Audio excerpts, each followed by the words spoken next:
Hello everyone! How are you doing? Good morning, good afternoon, and good evening wherever you guys are watching right now. So hello, how are you? Kamusta? So welcome. So again, nandito na naman ako sa inyong harapan. Nandito na naman ako sa inyong mga screens.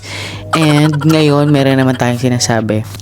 So, this topic is for all the students, no? So, alam ko for sure maraming makaka-relate dito at makakaintindi or maraming makaka-relate. Ayun na nga, no? Paulit-ulit tayo. So, today guys, ang topic natin is about baon. So, naisip ko lang na i-share sa inyo kasi alam ko na nowadays yung mga bata ngayon is gustong magbaon ng napagkalaki-laking pera, no? Yung more than 100 or more than 200, yun yung hinihingi sa kanila.